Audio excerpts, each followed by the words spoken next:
श्री शिवाय नमस्तुभ्यम हर हर महादेव। दोस्तों, आप सभी लोग जानते हैं कि 18 मार्च 2026 यानी बुधवार को पड़ रही है चैत्र महीने की श्राद्ध अमावस्या तिथि। और दोस्तों, ये वो तिथि है जो चैत्र महीने में पड़ने वाली सबसे बड़ी तिथि है, क्योंकि यह बुधवार के दिन पड़ रही है। और इसी दिन किया गया एक मुख्य द्वार दीपक का उपाय कभी भी खाली नहीं जाता है और इसका बहुत ही बड़ा और विशेष महत्व होता है। पूज्य गुरुजी ने कहा है, अगर कभी भी मौका लग जाए और चैत्र महीने की अमावस्या बुधवार को पड़ जाए तो आप लोगों को एक मुख्य द्वार दीपक वाला उपाय तो अवश्य ही करना चाहिए। और इन दोनों का संयोग बहुत ही कम आता है। और दोस्तों, पूज्य गुरुजी ने अपनी शिव महापुराण की कथा में बताया है, इस दिन आपको एक दीपक वाला उपाय तो अवश्य ही करना चाहिए, क्योंकि ऐसा दिन पूरे साल में सिर्फ एक ही बार आता है। और दोस्तों, आप सभी लोग जानते हो कि चैत्र अमावस्या का अगर सबसे बड़ा कोई उपाय है तो वो एक मुख्य द्वार दीपक वाला उपाय है। तो दोस्तों, इस अमावस्या के दिन आप लोगों को इस एक मुख्य द्वार दीपक वाले उपाय को जरूर करना है। बहुत सारे लोग होंगे जिन लोगों ने इस उपाय को न किया हो, मतलब पूरा साल निकल गया और उन्होंने किसी भी दिन इस दीपक वाले उपाय को न किया हो। पर दोस्तों, आपके पास एक आखिरी मौका बचा हुआ है जो कि 18 मार्च के दिन है। तो इस दिन आप लोगों को इस वाले उपाय को जरूर कर लेना है। भले ही आपने पूरे साल भर इस उपाय को ना किया हो, पर अगर आपने इस चैत्र महीने में पड़ने वाली अमावस्या के दिन अगर इस वाले उपाय को कर लिया तो आपको इस उपाय को करने का वो फल मिलेगा जिसकी आपने कभी कल्पना भी नहीं करी होगी।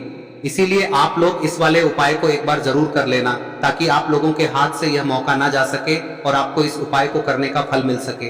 दोस्तों, यह उपाय पंडित जी ने अपनी अभी की ही शिव महापुराण की कथा में बताया है, जिस उपाय को आज हम आपको बहुत अच्छे से समझाने वाले हैं। इस वीडियो को देखने के बाद इस उपाय को समझने के लिए आपको कोई और वीडियो को देखने की जरूरत नहीं पड़ेगी। तो चलिए दोस्तों, उपाय को शुरू करते हैं। देखिए, यह इस चैत्र महीने के बुधवार के दिन ये इतना खास होता है, इतना महत्वपूर्ण होता है। देखा गया है कभी कभी बड़े बड़े पूजा पाठ अनुष्ठान से जो मनोकामना पूर्ण नहीं होते, वो इस चैत्र महीने के अमावस्या के दिन एक छोटे से उपाय करने से ही आपकी मनोकामना पूर्ण हो जाती है। और बहुत सारे लोगों ने इस उपाय को किया भी है और उनको इस उपाय को करने का फल भी जरूर मिला है। अगर आप लोग भी इस उपाय को बुधवार अमावस्या के दिन करना चाहते हैं तो आप इस उपाय को पहले अच्छे से समझ लेना, सुन लेना, उसके बाद करना। आपको इस उपाय का फल जरूर मिलेगा। और इस उपाय को कर लेने से आपके घर में चाहे किसी भी प्रकार की दुख और समस्या क्यों ना चल रही हो, आपको उसका कारण भी नहीं पता है कि भाई यह समस्या किस कारण से चल रही है, उसका कुछ भी कारण हो सकता है, जैसे पितृदोष हो सकता है या किसी भी तरह का मंगल दोष भी हो सकता है। तो इस दिन आप लोगों को यह वाला उपाय कर लेना है। यह एक ऐसा उपाय है जिस उपाय को अगर किसी विशेष दिन पर किया जाए तो भाई उस विशेष दिन का जो है वह तो हमें मिलता ही मिलता है। पर हमने उस दिन पर इस उपाय को किया है तो हमें उससे भी बड़ा फल मिलता है और फल बहुत जल्दी मिलता है, क्योंकि आप इस उपाय को बहुत ही बड़े और विशेष दिन पर कर रहे हो। तो चलिए अब उपाय के बारे में बात करते हैं, लेकिन उससे पहले आप लोगों को यह जानना आवश्यक है कि आखिर यह उपाय किस समय करना है, किसको करना है और कैसे करना है।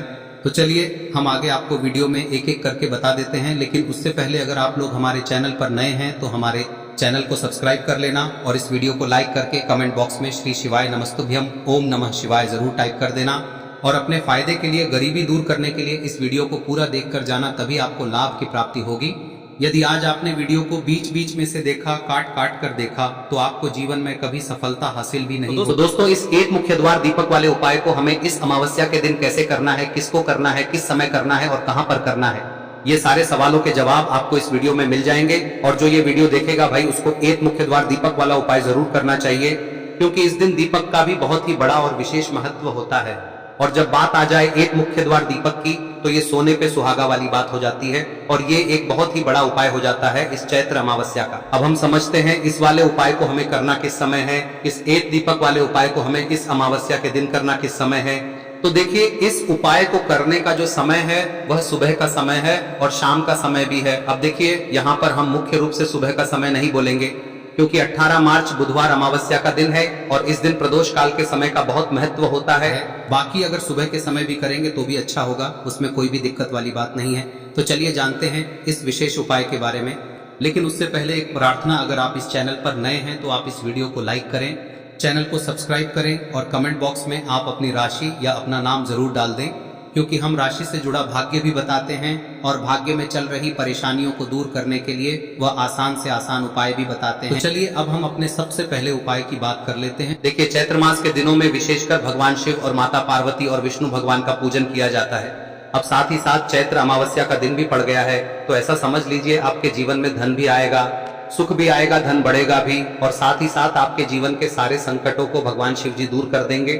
तो चलिए सबसे पहले बात कर लेते हैं सबसे पहले उपाय की, जो कि अमावस्या वाले दिन आपको विशेष कर करना है। और इस उपाय को करने से आपकी कोई भी ऐसी इच्छा, कोई भी विश जो अभी तक अधूरी है, पूरी नहीं हो रही है, तो आपकी बड़ी से बड़ी विश और मनोकामना भी पूरी हो जाती है। जब आप बुधवार अमावस्या वाले दिन इस पहले उपाय को कर लेते हैं तो देखिए, आप सभी जानते हैं कि श्री हरि विष्णु जो है उन्हें तुलसी दल सबसे प्रिय है।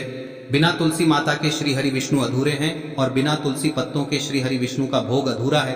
अब श्री हरि विष्णु को प्रसन्न करके आप अपनी किसी भी मनोकामना को पूरा कर सकते हैं, क्योंकि श्री हरि विष्णु प्रसन्न हो गए तो आपकी कोई भी विश और इच्छा मनोकामना अधूरी नहीं रहेंगी।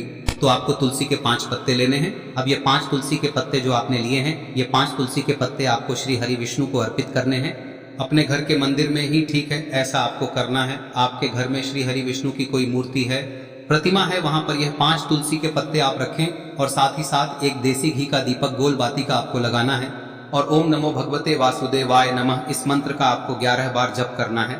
देखो मंत्र कौन सा है, ओम नमो भगवते वासुदेवाय नमः, और फिर श्री हरि विष्णु से अपनी विश, अपनी इच्छा, अपनी मनोकामना कह देना और फिर देखना आपकी विश और इच्छा, जो भी आपकी मनोकामना है, जो भी अपने जीवन में आपको चाहिए। अगर निर्धनता बहुत है, आप अपने घर से गरीबी को दूर करना चाहते हैं, या फिर धन आपका बढ़ता नहीं है, आप चाहते हैं कि आपका धन बढ़े, या फिर आपके घर में फिजूल खर्ची बहुत होती है, पैसा आपके पास नहीं रुकता है, आप चाहते हैं कि पैसा आपके पास रुके, या फिर घर में कोई व्यक्ति ऐसा है जो बहुत बीमार रहता है, या फिर किसी का विवाह नहीं हो पा रहा है, तो जो भी आपकी इच्छा है, जो भी आपके विश है, बस एक बार श्री हरि विष्णु से कह दे। दिन है, साथ ही 7 साल का सबसे बड़ा दिन है।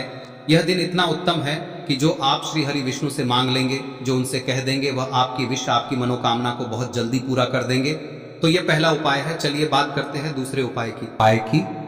देखो, यदि आपके जीवन में आर्थिक संकट बहुत अधिक हो रहे हैं, धन की समस्या लगातार जीवन में बनी हुई है, एक एक रुपयों को प्राप्त करने के लिए आपको बहुत अधिक मेहनत कर रहे हैं, तो आज रात्रि में सोने से पहले आपको हो यह चमत्कारी दीपक का उपाय अवश्य करना है। या फिर यदि आपका जो व्यापार है, बिजनेस है, दुकान है, वह अच्छे से नहीं चल पा रही है, तो आज रात्रि में इस विशेष दीपक का उपाय आपको अवश्य करना चाहिए। देखो दोस्तों, दीपक हमारे घर में सभी नकारात्मक शक्ति को बाहर करता है। यह उपाय आपको साल में केवल एक बार करने का ही मौका मिलता है। देखिए, इस उपाय के लिए आपको तुलसी जी की जो सूखी लकड़ी होती है उसे ले लेना है। देखिए दोस्तों, यदि आपके पास पुरानी तुलसी जी की लकड़ी है तो उसे आप ले सकते हैं, और यदि आपके घर में तुलसी जी जो लकड़ी है वह सूखी हुई है तो उसकी लकड़ी आप तोड़ के इस्तेमाल कर सकते हैं। लेकिन आपको ध्यान रखना है कि सूर्यास्त से पहले पहले ही आपको ये जो तुलसी जी की लकड़ी है इसे अवश्य ही तोड़ लेना है।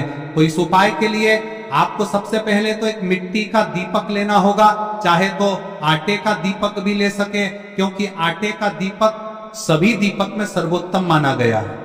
इस दीपक के अंदर आपको शुद्ध घी का प्रयोग करना होगा, और इससे दीपक के अंदर आपने जो तुलसी जी की लकड़ी ली है उसे भी रख देना है।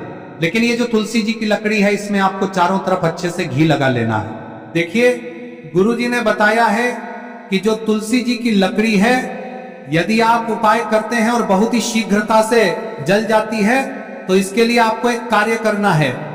आपको थोड़ी सी रुई ले लेनी है और उस रुई को आपने जो तुलसी जी की लकड़ी ली है उस पर अच्छे से चारों तरफ लपेट देनी है। तुलसी जी की लकड़ी के ऊपर रुई लपेटने के बाद इसे आपको पूरा घी के अंदर डुबो लेना है। अब इसे आपको बाती के रूप में प्रयोग करना है। अब दोस्तों, इस दीपक को आपको प्रज्वलित कहां करना है? तो इस दीपक को आपको या तो भगवान विष्णु के सामने प्रज्वलित करना होगा, या फिर आपको भगवान श्री राम के सामने प्रज्वलित करना होगा, या फिर भगवान कृष्ण के सामने, यानी कि भगवान विष्णु के जो भी अवतार हैं उनके सामने आप ये दीपक प्रज्वलित कर सकते हैं। या फिर आप इस दीपक को माता तुलसी जी के सामने भी प्रज्वलित कर सकते हैं। पूज्य गुरु जी ने बताया है कि जो भी व्यक्ति इस प्रकार से तुलसी जी की डंडी से या दीपदान कर देता है, उसके जीवन में कभी भी धन की समस्या नहीं होती है। इसीलिए आपको ये पूरे साल में केवल एक बार ही मौका मिलता है। इस उपाय को करके देखना, आपकी सभी इच्छाएं जरूर पूर्ण होंगी। ये जो उपाय है रात्रि में सोने से पहले करना है। अब बताते हैं तुलसी के गमले में आपको वह कौन सी चीज डालनी है जिस उपाय को करने से आप अपने जीवन में महाधनी बन जाएंगे। इतना धन आपको मिलेगा कि कभी भी आपके धन में कमी नहीं आएगी, कभी भी आपका धन बर्बाद नहीं होगा, आपके पैसे की बर्बादी बिल्कुल आपके जीवन से रुक जाएगी। और जो लोग कहते हैं कि घर में पैसा तो आता है, पैसा रुकता नहीं है और पैसा बढ़ता नहीं है, वृद्धि नहीं हो रही है, उन्हें भी विशेष यह तीसरा दिन जरूर करना चाहिए। तो देखिए, पहले ही आपको बता दिया कि श्री हरि विष्णु की पूजा और उनका भोग श्री मतलब तुलसी मैया के बिना अधूरा है ना। और तुलसी मैया जो है वह श्री हरि विष्णु के बिना अधूरी है। तो देखिए, जब भी आप तुलसी का कोई उपाय करेंगे तो सीधे सीधे आप श्री हरि विष्णु को प्रसन्न कर लेते हैं। अब व्यक्ति को, यानी जो भी व्यक्ति है, किस व्यक्ति को कितना धन देना है, यह श्री हरि विष्णु के हाथ में होता है। धन देने का काम माँ लक्ष्मी करती है, जो कि माँ तुलसी का ही एक रूप है। माँ तुलसी जो है यह माता लक्ष्मी का ही स्वरूप है ना। तो आपको करना क्या है, आपको लेनी है यहाँ पर हल्दी पिसी हुई, जो कि श्री हरि विष्णु से जुड़ी हुई है, आपके गुरु गृह से जुड़ी हुई है, आपकी कुंडली में गुरु को मजबूत करती है, सुख सौभाग्य को खींचने का काम करती है, धन को बढ़ाने का काम करती है। तो एक चुटकी पिसी हुई हल्दी आपको लेनी है और यह पिसी हुई सूखी हल्दी ही आपको अपने गमले में, तुलसी का पौधा जिस गमले में लगा है उसमें अच्छे से इस हल्दी को डालना है, ठीक है ना। और ओम नमो भगवते वासुदेवाय नमः इस मंत्र का जाप करना है। कितनी बार? कम से कम 11 बार जाप करना है। ओम नमो भगवते वासुदेवाय नमः इस मंत्र का जाप करते रहना है और हल्के हल्के से तुलसी के पौधे में आपको पूरे गमले में पीसी हुई हल्दी का छिड़काव करना है। तो देखिए, जो व्यक्ति लेता है, ऐसा समझ लीजिए अपने जीवन से नहीं आने वाली 7 पीढ़ियों के जीवन से निर्धनता और गरीबी को दूर कर देता है। क्योंकि हल्दी जो है ना, यह साधारण नहीं है। हल्दी इतनी उत्तम होती है कि रातों रात आपके जीवन में चमत्कार करती है। आपने देखा होगा कि कोई भी शादी होती है, विवाह होता है ना, कोई भी ऐसा शुभ काम हम करते हैं उसमें हल्दी जरूर लेते हैं। गृह प्रवेश जब हम करते हैं तो हल्दी के स्वास्तिक का निर्माण करते हैं। कोई भी अच्छा काम करने जा रहे हैं, हल्दी उसमें लेते हैं और हल्दी जो है ये आपके गुरु ग्रह को मजबूत कर देती है। अगर कुंडली में गुरु कहीं ना कहीं मजबूत है तो इससे उत्तम का मिलेगा नहीं। बहुत ही उत्तम उपाय है, तुलसी के गमले में एक चुटकी पीसी हुई हल्दी डालना है, तो यह बहुत ही उत्तम उपाय है। इस उपाय को आप जरूर, साल का सबसे बड़ा यह दिन है, तो इस उपाय को करने से श्री हरि विष्णु और महादेव आपसे न केवल प्रसन्न होते हैं, पाप होते हैं, आपसे इतना प्रसन्न हो जाते हैं कि जीवन में कभी आपके गरीबी और निर्धनता को नहीं आने देते हैं। तो चलिए अब बात कर लेते हैं अपने तीसरे उपाय की, जो कि मुख्य द्वार से जुड़ा हुआ है और यह उपाय है स्थिर लक्ष्मी के वास के लिए। ऐसा पैसा आपके घर में आएगा जो आपके घर में ही को रख दो। बस ध्यान इस बात का रखना है, ये जो चावल की कटोरी है ये रहे, क्योंकि इस चावल की कटोरी को हमें पूरी रात भर चैत्र अमावस्या के दिन या अमावस्या के दिन, चैत्र नवरात्रि के पहले पड़ रही है, इस दिन पूरी रात भर हमें इस कटोरी को अपने घर के मेन गेट पर रखना है। इस बात का आप लोग ध्यान रखना। तो आप चाहो तो इस कटोरी को सुरक्षित रखने के लिए जो है कुछ चीज उसके ऊपर ढांक भी सकते हो, क्योंकि रात में बिल्ली भी आ सकती है या कोई और जानवर भी आ सकता है, कोई और पक्षी भी आ सकता है, जो कि आप लोगों के इस मतलब चावल को मतलब इस कटोरी पहुंचा सकता है। तो कोई भी नुकसान ना हो, आप लोगों का उपाय आपका सफल हो। इसीलिए आप लोग अपने हिसाब से इस कटोरी को सुरक्षित करके जो है रख दीजिएगा। बस ध्यान रखिएगा, इस चावल की कटोरी को आपको अपने घर के मुख्य द्वार की थोड़ा सा बाहर की साइड करके रखना है। चाहे आप दीवार पर रखो, चाहे आप जमीन पर रखो, चाहे कहीं पर भी रखो, पर रखा है कि मेन गेट के दरवाजे के थोड़ा सा बाहर की साइड ही। इस बात का आप लोगों को ध्यान रखना है।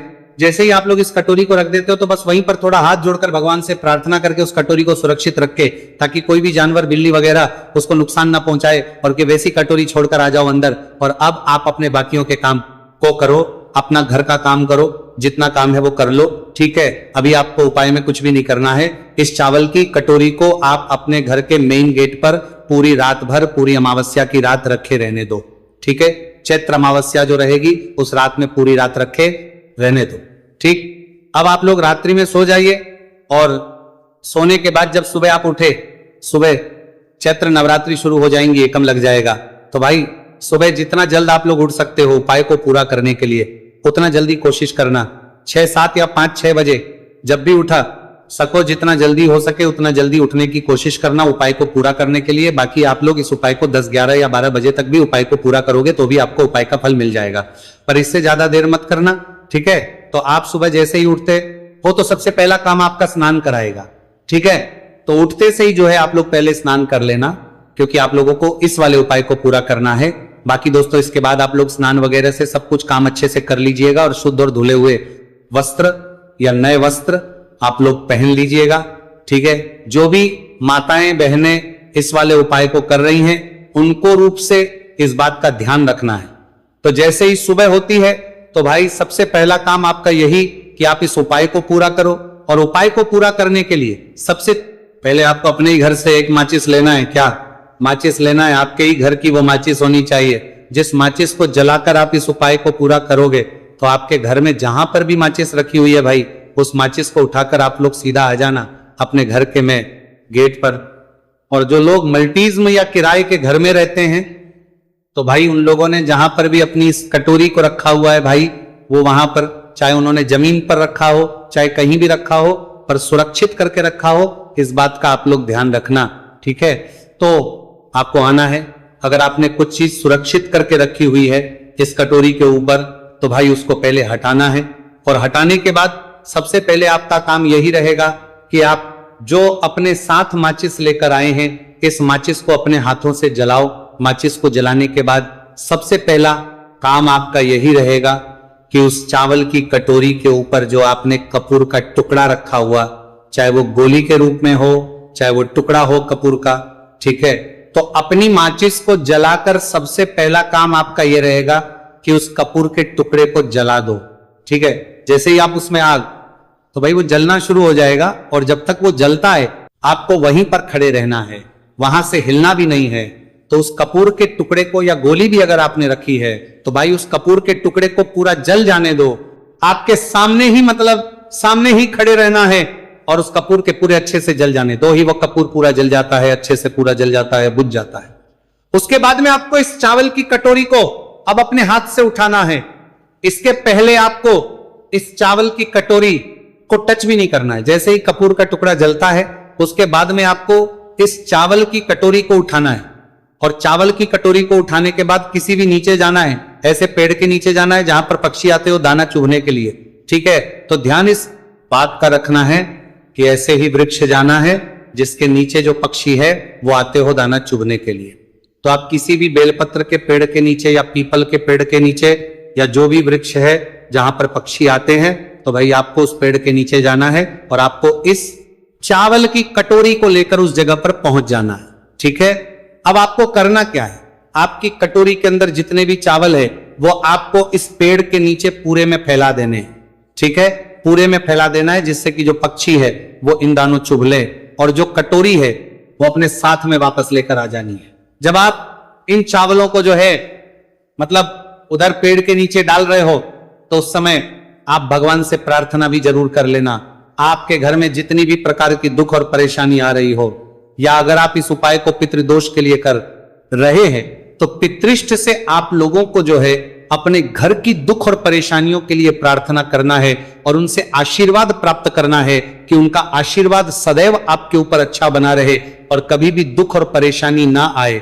बस दोस्तों, जैसे ही आप इस चावल को वृक्ष के नीचे समर्पित करते हैं, छोड़ देते हैं पक्षियों के लिए, तो भाई आप अपने घर पर जैसे ही अब दोस्तों यहां पर ये वाला उपाय हो जाता है। अब दोस्तों इस उपाय को करने में बस इस बात का ध्यान रखना है, जो व्यक्ति इस उपाय को रात में शुरू करेगा, जो भी माताएं बहन इस उपाय को रात में शुरू करेंगी वही माता बहन सुबह इस उपाय को पूरा भी करेगी। ऐसा ना हो कि रात में किसी और ने शुरू किया और सुबह और कोई और खत्म कर रहा है। और ठीक है, तो जो उपाय को कर रहा है इस रात्रि में वही उपाय को सुबह पूरा भी करेगा। इस बात का ध्यान रखना। बस दोस्तों यहां पर ये वाला उपाय पूरा हो जाता है। ये उपाय बहुत सारे लोग करते हैं और ये मौका बार बार नहीं आते हैं, और इस बार तो मौका और भी अच्छा है क्योंकि अमावस्या तो है ही है, साथ ही में चैत्र अमावस्या, वो भी चैत्र नवरात्रि के पहले, इसलिए इस अमावस्या का जो आपको फल है वो बहुत ही जल्दी और बहुत बड़ा होकर मिलेगा। बाकी दोस्तों इस उपाय करने में आपको कोई भी दिक्कत समस्या आती है तो कमेंट करके पूछ सकते हैं। श्री शिवाय नमस्तु भयम। हर हर महादेव।